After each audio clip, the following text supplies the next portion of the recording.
আসসালামু আলাইকুম, স্বাগতম জানাচ্ছি বিবিসি নিউজ আন্তর্জাতিক সংবাদে। শুরুতেই সংবাদ শিরোনাম, এরপর বিস্তারিত। ভিসা স্থগিতের কারণ জানাল যুক্তরাষ্ট্র। আওতার বাইরে থাকবেন যারা। ট্রাম্পের ওভাল অফিসে দুধের বোতল কেন? মুসলিম শিক্ষার্থী বেশি হওয়ায় কাশ্মীরে মেডিকেল কলেজ বন্ধ। ভারতের কৌশলগত প্রভাব, পাকিস্তান ও চীনের জন্য সুযোগ। দর্শক, এতক্ষণ শুনছিলেন সংবাদ শিরোনাম। এখন বিস্তারিত। আপনি যদি ইসরায়েলের ধ্বংস চান এবং মুসলিমদের পাশে থাকেন, তাহলে ভিডিওতে লাইক করে চ্যানেলটি অবশ্যই সাবস্ক্রাইব করে দিবেন এবং আপনার মূল্যবান মতামত অবশ্যই কমেন্টে লিখে জানিয়ে দিবেন। এখন বিস্তারিত। ভিসা স্থগিতের কারণ জানাল যুক্তরাষ্ট্র। আওতার বাইরে থাকবেন যারা।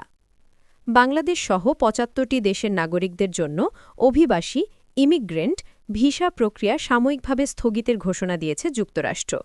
প্রেসিডেন্ট ডোনাল্ড ট্রাম্প প্রশাসনের এই সিদ্ধান্ত কার্যকর হবে আগামী ২১ জানুয়ারি থেকে। তবে এই নিষেধাজ্ঞা পর্যটক, ব্যবসা বা অন্যান্য অস্থায়ী নন ইমিগ্রেন্ট ভিসার ক্ষেত্রে প্রযোজ্য হবে না। যুক্তরাষ্ট্রের পররাষ্ট্র দপ্তরের একটি নথিতে এমনটি উল্লেখ করা হয়েছে বলে বুধবার ১৪ জানুয়ারি যুক্তরাষ্ট্রভিত্তিক সংবাদ মাধ্যম ফক্স নিউজ জানিয়েছে। মার্কিন পররাষ্ট্র দপ্তর জানিয়েছে, যেসব দেশের নাগরিকদের যুক্তরাষ্ট্রে গিয়ে সরকারি সহায়তা বা কল্যাণ সুবিধার ওপর নির্ভরশীল হওয়ার আশঙ্কা বেশি, সেসব দেশের ক্ষেত্রেই অভিবাসী ভিসা প্রক্রিয়া স্থগিত করা হয়েছে। বাংলাদেশ, পাকিস্তান ও আফগানিস্তান সহ বেশিরভাগ দেশই আফ্রিকা, এশিয়া ও লাতিন আমেরিকার। পররাষ্ট্র দপ্তরের বিবৃতিতে বলা হয়, আমেরিকার অভিবাসন ব্যবস্থার অপব্যবহার বন্ধ করাই এই পদক্ষেপের লক্ষ্য। আমরা এমন বিদেশি নাগরিকদের প্রবেশ ঠেকাতে চাই যারা ভবিষ্যতে মার্কিন করদাতাদের অর্থে পরিচালিত কল্যাণ কর্মসূচির ওপর নির্ভরশীল হয়ে পড়তে পারেন। এই সিদ্ধান্তের ভিত্তি তৈরি হয়েছে গত নভেম্বরে জারি করা একটি নির্দেশনার ওপর, যেখানে মার্কিন দূতাবাস ও কনস্যুলেট কর্মকর্তাদের বলা হয়েছিল, ভিসা আবেদনকারীদের আর্থিক সক্ষমতা, স্বাস্থ্য, বয়স, পারিবারিক অবস্থা, শিক্ষা, দক্ষতা এবং অতীতে সরকারি সহায়তা নেয়ার ইতিহাস অত্যন্ত কঠোরভাবে যাচাই করতে। ট্রাম্পের ওভাল অফিসে দুধের বোতল কেন? হোয়াইট হাউসের ওভাল অফিসে অদ্ভুত এক কাণ্ড ঘটিয়েছেন মার্কিন প্রেসিডেন্ট ডোনাল্ড ট্রাম্প। স্থানীয় সময় বুধবার ১৪ জানুয়ারি বিকালে একটি দ্বিপাক্ষিক বিল সই করেন তিনি। এদিন দেখা যায় তার রেজলিউট ডেস্কে এক বোতল দুধ, যেটি আবার ৫-৬ দিনের পুরনো ছিল।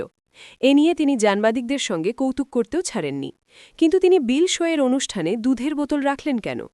মার্কিন সংবাদ মাধ্যম সিএনএন সহ একাধিক সংবাদ মাধ্যমে প্রকাশিত প্রতিবেদন থেকে জানা যায়, যুক্তরাষ্ট্রের স্কুলগুলিতে শিক্ষার্থীদের জন্য পূর্ণ ননিযুক্ত দুধ বা হোল মিল্ক এবং ২% ফ্যাটযুক্ত দুধ পানের সুযোগ করে দিতে একটি বিলে সই করেছেন ট্রাম্প।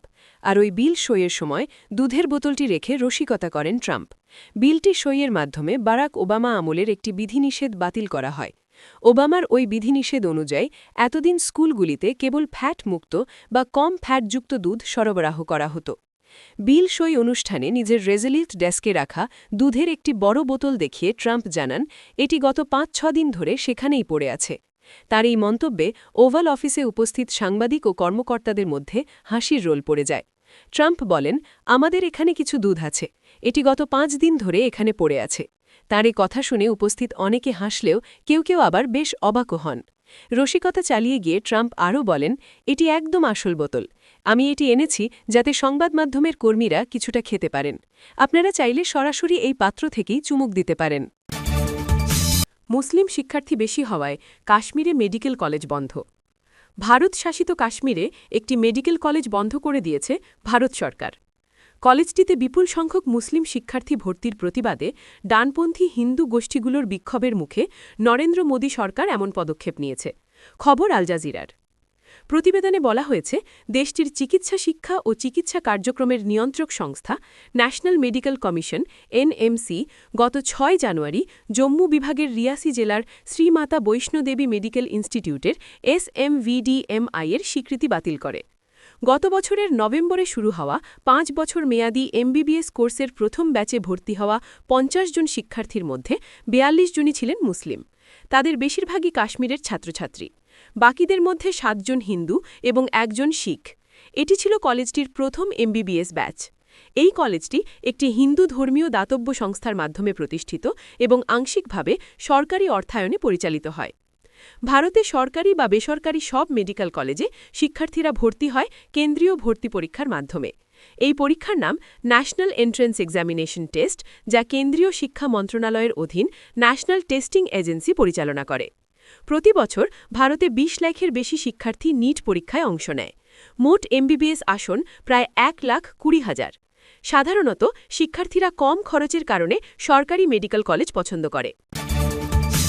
ভারতের কৌশলগত প্রভাব, পাকিস্তান ও চীনের জন্য সুযোগ। ইরানের রাজনৈতিক অস্থিরতা ভারতের কৌশলগত সুযোগ সীমা সংকুচিত করতে পারে, যা ইতোমধ্যেই বাংলাদেশের সরকার পরিবর্তন, পাকিস্তান থেকে সন্ত্রাসী হুমকি এবং চীনের আঞ্চলিক সম্প্রসারণের কারণে সীমিত হয়ে এসেছে।